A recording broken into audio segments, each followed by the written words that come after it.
అప్పుడు నిర్మాతలు వస్తే సినిమా హీరో లేచి నుంచునేవాళ్ళు, వాళ్ళకి దండం పెట్టేవాళ్ళు. ఎందుకని? ఆ సినిమాకి పెట్టుబడి పెట్టేది వాళ్ళు, లాభం వచ్చినా నష్టం వచ్చినా వాళ్ళదే. హీరో అన్ని సినిమాలు హిట్ అయిపోతాయా?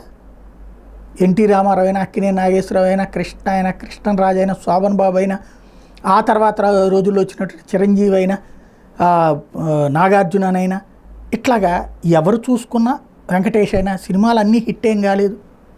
100కి 10% హిట్ అయితే గ్రేట్, మిగతా 80-90% యావరేజ్ ఆర్ ఫట్టుమన్నవి ఉన్నాయి. నిర్మాత నష్టపోతాడు. అప్పుడు హీరోలకి రెమ్యూనరేషన్ ఇచ్చేవాళ్ళు, అంటే సినిమాకి ఇంత అని. ఇవాళ పాపం కర్మ ఏంటంటే నిర్మాతలకి హీరోలు రెమ్యూనరేషన్ ఇస్తున్నారు, హీరోలు నిర్మాతకి రెమ్యూనరేషన్ ఇస్తున్నారు. ఆ రోజుల్లో నిర్మాతలు హీరోని వాళ్ళే డిసైడ్ చేసుకునేవాళ్ళు. కథను వినేసి కథ ఓకే అయ్యాక హీరోని వాళ్ళే డిసైడ్ చేసుకునేవాళ్ళు, హీరోయిన్ని వాళ్ళే డిసైడ్ చేసుకునేవాళ్ళు, దాంట్లో ఉన్న పాత్రధారులు వాళ్ళే డిసైడ్ చేసుకునేవాళ్ళు. జస్ట్ వీళ్ళందరూ వచ్చి యాక్ట్ చేసిపోయేవాళ్ళు. ఆ తర్వాత కాలంలో కాస్త మొహమాటానికి హీరోని అడిగి హీరోయిన్ని బుక్ చేసుకోవడం ప్రారంభించారు. లేదా హీరోలు ఇద్దరిది విషయం వరకు వీళ్ళు డెసిషన్ తీసుకుని మిగతా సైడ్ యాక్టర్లది కింద వాళ్ళకి అప్పచెప్పడం ప్రారంభించారు. క్రమక్రమంగా సీన్ మారిపోయి ఇవాళ హీరో గారికి కథ నచ్చితే హీరో గారు నిర్మాతను ఎంపిక చేసుకుంటారు.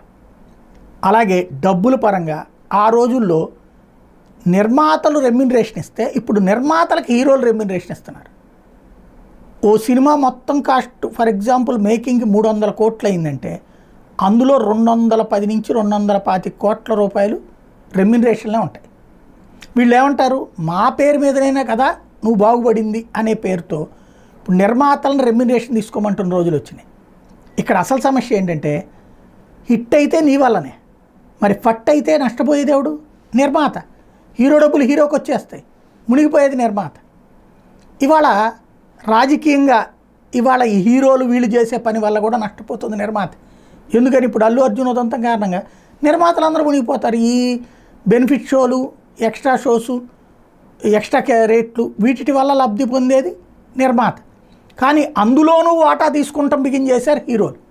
ఇప్పుడు అందులో మరి వాటా వీళ్ళు ఏమన్నా అడుగుతారా ఈ ప్రభుత్వం వాళ్ళు? తెలియదు.